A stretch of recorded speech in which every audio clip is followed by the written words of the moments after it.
ನಮಸ್ತೆ.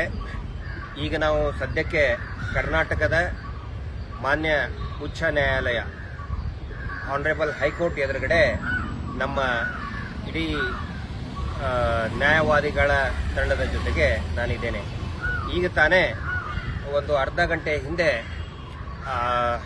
ಮಾನ್ಯ ಹೈಕೋರ್ಟ್ನ ಹಾಲ್ ನಂಬರ್ 21ರಲ್ಲಿ ಒಂದು ಮಹತ್ವದ ತೀರ್ಪು ಹೊರಗಡೆ ಬಿದ್ದಿದೆ. ಅದೇನು ಅಂತ ಹೇಳಿದ್ರೆ, ಜಸ್ಟಿಸ್ ಫಾರ್ ಸೌಜನ್ಯಾಳಿಗೆ ನ್ಯಾಯಕ್ಕೋಸ್ಕರ ಹೋರಾಟ ಮಾಡೋದ್ರ ಬಗ್ಗೆ ಒಂದು ಒಳ್ಳೆಯ ತೀರ್ಪನ್ನ ಕೊಟ್ಟಿದೆ. ಅದಕ್ಕಾಗಿ ನಾನು ಮಾನ್ಯ ಹೈಕೋರ್ಟಿಗೆ ಧನ್ಯವಾದಗಳನ್ನು ಹೇಳ್ತೇನೆ.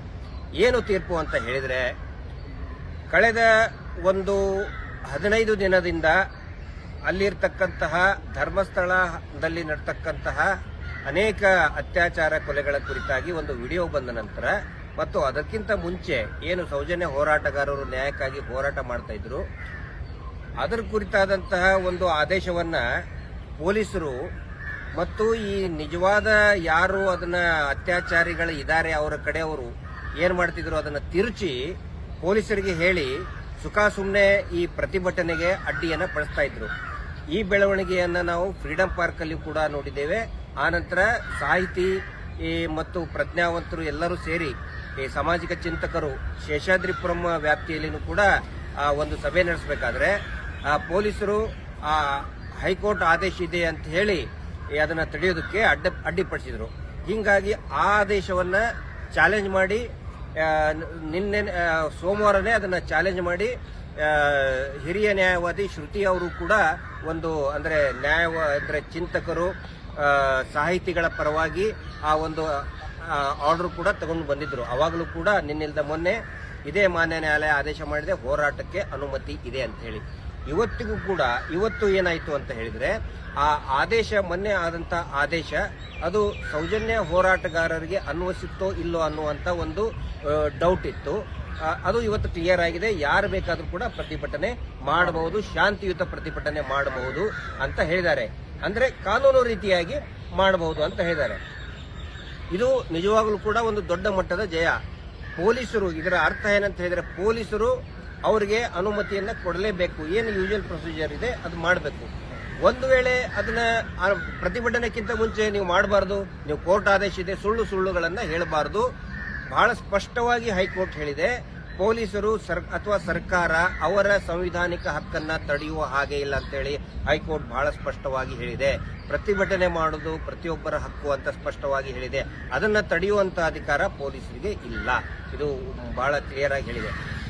ಇದ್ರ ಬಗ್ಗೆ ನಮ್ಮ ಈ ಕೋರ್ಟ್ನಲ್ಲಿ ವಾದ ಅಂದ್ರೆ ಹಿರಿಯ ನ್ಯಾಯವಾದಿಗಳಾದಂಥ ವೇಲನ್ ಅವರು ದೆಹಲಿಯಿಂದ ವಾದವನ್ನ ಮಾಡಿದ್ರು. ಇಲ್ಲಿ ನಮ್ಮ ಬೆಂಗಳೂರಿನಿಂದ ಹೈಕೋರ್ಟ್ನಲ್ಲಿ ಏನು ನಮ್ಮ ನ್ಯಾಯವಾದಿ ಮಿತ್ರರಿದ್ದಾರೆ, ಅವರು ಒಂದು ಒಪಿನಿಯನ್ ಕೂಡ ಕೇಳಬೇಡಿ ಸರ್. ಪ್ರತಿಭಟನೆ ಎಲ್ಲರೂ ಕೂಡ ಕೇಳ್ತಾ ಇದ್ದಾರೆ. ಇಡೀ ರಾಜ್ಯಾದ್ಯಂತ ಆಕ್ರೋಶ ಭುಗಿಲೇಳ್ತಾ ಇದೆ. ಎಲ್ಲರೂ ಕೂಡ ಪ್ರತಿಭಟನೆ ಮಾಡಿ ತಮ್ಮ ಅಸಮಾಧಾನವನ್ನು ವ್ಯಕ್ತಪಡಿಸ್ತೀವಿ ಮತ್ತು ಸರ್ಕಾರಕ್ಕೆ ನಾವು ಆಗ್ರಹ ಮಾಡ್ತೀವಿ ಅಂತ ಹೇಳ್ತಾ ಇದ್ದಾರೆ.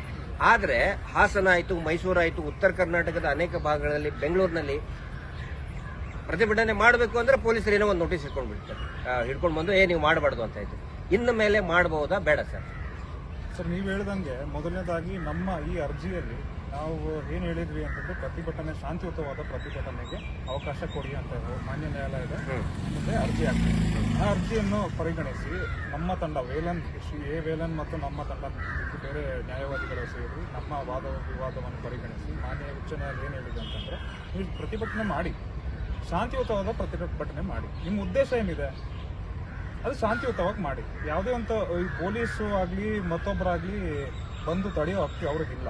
ಇಷ್ಟು ದಿನ ಏನ್ ಮಾಡ್ತಿದ್ರು ಪೊಲೀಸರು, ಒಂದು ಆದೇಶ ಇಟ್ಕೊಂಡು ಆ ಕಡೆ ಅವರು ಏನಿದ್ದಾರೆ ಹೋರಾಟ ನಿಲ್ಲಿಸಬೇಕಂತ ಏನೊಂದು ಪ್ರಯತ್ನ ಮಾಡ್ತಿದ್ರಲ್ಲ, ಅದು ಆದೇಶ ಪ್ರತಿಯನ್ನ ಪೊಲೀಸರಿಗೆ ಕೊಟ್ಟು ಪೊಲೀಸರು ಅದನ್ನ ಇನ್ನೇನೋ ತಿರುಚಿ ಈಗಿನ ಮೇಲೆ ಮಾಡಬಹುದು. ಅದನ್ನ ಪೊಲೀಸರು ಅಡ್ಡಿಪಡಿಸಕ್ಕಾಗತ್ತಾ? ಪೊಲೀಸ್ ಅವ್ರಿಗೆ ಅವಕಾಶ ಇರೋದಿಲ್ಲ. ನಮ್ಮ ಶಾಂತಿಯುತವಾದ ಪ್ರತಿಭಟನೆಯನ್ನು ನೀವು ಮಾಡತಕ್ಕಂಥದ್ದು ಮಾನ್ಯ ಉಚ್ಚ ನ್ಯಾಯಾಲಯದ ಆದೇಶದ ಪ್ರತಿಯಾಗಿ ನೀವು ಮಾಡತಕ್ಕಂಥದ್ದು. ದಯವಿಟ್ಟು ಎಲ್ಲರೂ ಕೂಡ ಇದನ್ನ ಗಮನಿಸಬೇಕು. ಇದಕ್ಕೆ ಸಂಬಂಧಪಟ್ಟಂತ ಆದೇಶಗಳು ಸಾಯಂಕಾಲ ಅಥವಾ ನಾಳೆ ಆನ್ಲೈನ್ ನಲ್ಲಿ ಅದು ಬಿಡುಗಡೆ ಆಗುತ್ತೆ. ಎಲ್ಲರ ಗಮನಕ್ಕೂ ಕೂಡ, ಮಾಧ್ಯಮಗಳ ಗಮನಕ್ಕೂ ಕೂಡ ಬರ್ತದೆ.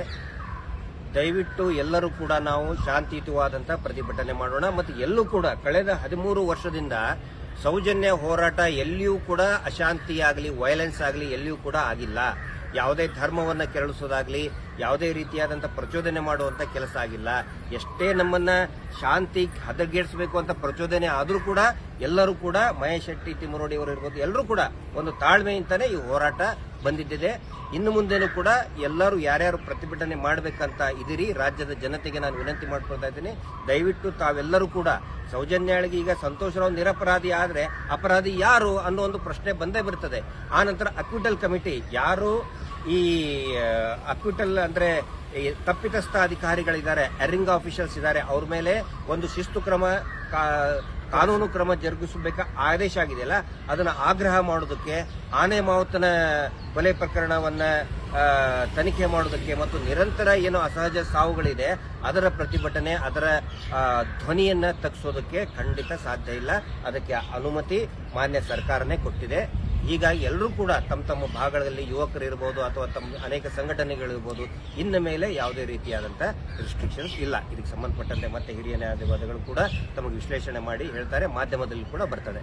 ಹೀಗಾಗಿ ನ್ಯಾಯಾಲಯಕ್ಕೆ ಮತ್ತು ನಮ್ಮ ಎಲ್ಲ ನಮ್ಮ ನ್ಯಾಯವಾದಿಗಳ ತಂಡಕ್ಕೆ ಸೌಜನ್ಯ ನ್ಯಾಯಪರ ಹೋರಾಟ ಸಮಿತಿಯಿಂದ ಧನ್ಯವಾದಗಳನ್ನು ಹೇಳ್ತೇನೆ. ನಮಸ್ಕಾರ.